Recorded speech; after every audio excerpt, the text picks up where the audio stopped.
জাহাঙ্গীরনগর বিশ্ববিদ্যালয়ের ৫১তম আবর্তনের এক নারী শিক্ষার্থীকে বহিরাগত যুবক কর্তৃক গলায় নাইলনের দড়ি পেঁচিয়ে নৃশংসভাবে ধর্ষণ ও হত্যা চেষ্টার ঘটনায় চরম ক্ষোভে এবং নিরাপত্তাহীনতায় ফুঁসে উঠেছে গোটা ক্যাম্পাস।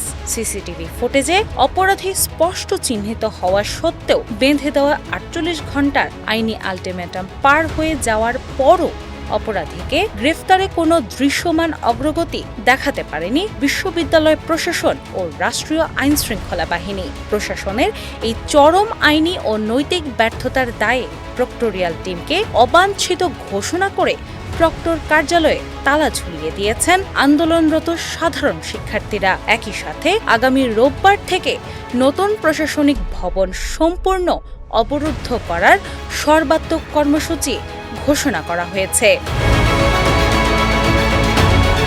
শনিবার ১৬ মে সকালে উপাচার্যের বাসভবনের সামনে দীর্ঘস্থায়ী অবস্থান কর্মসূচি শেষে এক সংবাদ সম্মেলনে এই কঠোর সিদ্ধান্ত জানান শিক্ষার্থীরা। লিখিত বক্তব্যে ফজিলাতুন্নেসা হল সংসদের সাধারণ সম্পাদক ফারজানা তাবাসসুম প্রশাসনের বিরুদ্ধে প্রকাশ্য প্রশাসনিক অসততা, তথ্য গোপন এবং প্রতারণার মারাত্মক অভিযোগ তোলেন। গত ১৩ মে উপাচার্য নিজে শিক্ষার্থীদের ৬ দফা দাবি মেনে নেওয়ার লিখিত আশ্বাস দিলেও পরবর্তীতে তা অস্বীকার করে শিক্ষার্থীদের সঙ্গে বেইমানি করেছেন বলে ক্ষোভ প্রকাশ করা হয়।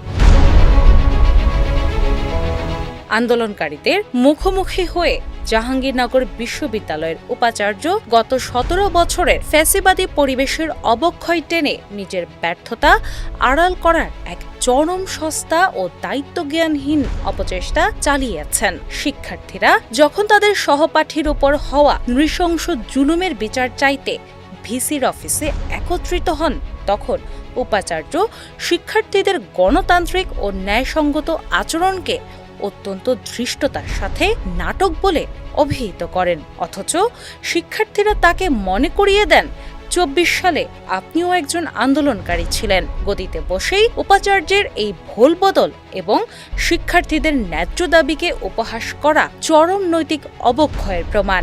সাবেক উপাচার্যরা ভেতরে লুকিয়ে থাকতেন আর বর্তমান উপাচার্য বাইরে এসে শিক্ষার্থীদের নাটক বলে ধমকাচ্ছেন।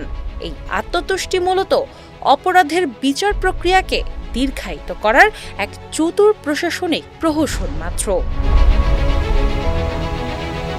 আইনগতভাবে বিশ্ববিদ্যালয়ের প্রধান অভিভাবক হিসেবে উপাচার্য এবং প্রক্টোরিয়াল বডি শিক্ষার্থীদের মৌলিক নিরাপত্তা ও ন্যায় বিচার নিশ্চিত করতে আইনগতভাবে বাধ্য।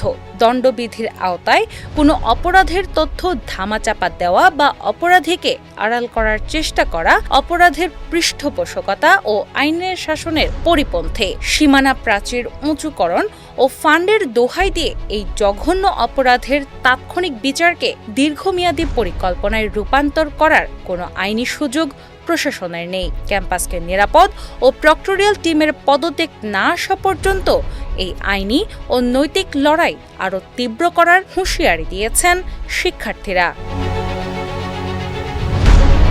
দিনা ইসলাম, বাংলা বাজার পত্রিকা।